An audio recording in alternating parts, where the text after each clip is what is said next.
I was editing my sister's wedding photos when I found something in the background that made my blood run cold.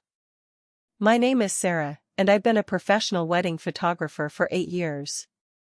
I've captured hundreds of perfect moments, tears of joy, first kisses as married couples. But nothing prepared me for what I discovered in my own sister's wedding album. It was October 15, 2023. The venue was Riverside Gardens in Portland, Oregon. My sister Emma had been planning this day for 2 years, and she looked absolutely radiant in her vintage lace dress. She was marrying David Martinez, a guy she'd been with for 4 years. Successful real estate agent, charming smile, the whole package. Our parents adored him. I was both the maid of honor and the photographer that day, which meant I was everywhere.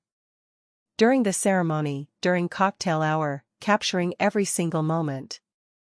Emma had insisted I be the one behind the camera. "Sarah, you're the only person I trust to make this perfect," she'd said. Those words would haunt me later.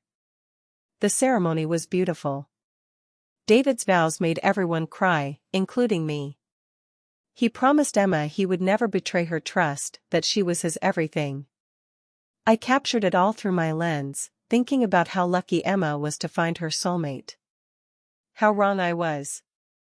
During the reception, I noticed David's college friend Madison kept hovering around. She was stunning, wearing an emerald green dress that hugged every curve. At first, I thought nothing of it. Wedding guests mingle, right? But my photographer's eye is trained to notice details, and I started picking up on little things. Madison would touch David's arm when she laughed. She'd lean in close when talking to him. And David? He wasn't pulling away. During the father-daughter dance, I caught them whispering in the corner. During Emma's maid of honor speech, they were sharing what looked like inside jokes. My stomach started churning, but I told myself I was being paranoid. 3 days after the wedding, I was in my home office editing the 500 photos I'd taken. It's a process that usually takes me about 6 hours for a full wedding album. I work chronologically, starting with getting ready shots and moving through the entire day. Everything looked perfect. Emma glowing. David looking handsome. Their family celebrating. And then I got to photo number 247. It was a shot I'd taken during the cocktail hour. Emma was in the foreground, laughing with our Aunt Margaret. The focus was on Emma, naturally. But when I zoomed in to adjust the lighting, I saw something in the background that made my hands start shaking. David and Madison were partially hidden behind a large flower arrangement, and they were kissing. Not a friendly peck. A passionate, intimate kiss that lasted long enough for me to accidentally capture it in 3 consecutive shots. My first instinct was denial. Maybe it was the angle. Maybe they were just talking closely and the perspective made it look wrong. I enhanced the images, adjusted the clarity, hoping I was mistaken. But there was no mistaking what I was seeing. David's hand was on Madison's waist. Her fingers were tangled in his hair. This was happening at my sister's wedding. At her wedding. I spent the entire night awake, staring at those photos. What do you do when you have proof that your sister's brand new husband is already cheating on her? Do you destroy the evidence and pretend you never saw it? Do you confront David first? Or do you break your sister's heart with the truth she deserves to know? The next morning, I called my best friend Jessica for advice. "Sarah, you have to tell her," she said immediately. "If it were you, wouldn't you want to know?" But Emma was still on her honeymoon in Belize.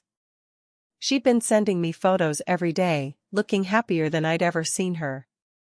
How do you destroy someone's happiness with a text message? I decided to wait until she got back. Those were the longest 5 days of my life. Every time Emma called to tell me about swimming with dolphins or exploring Mayan ruins, I felt sick. She kept thanking me for the perfect photos I'd sent her, the ones I'd carefully curated to exclude the devastating truth. "David keeps saying you captured our love so perfectly," she gushed. the irony was crushing.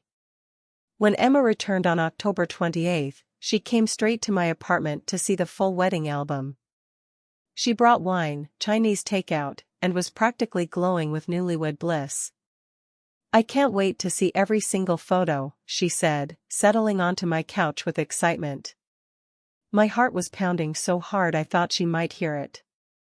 I showed her photo after photo, watching her face light up with each memory. The getting ready shots, the ceremony, family portraits.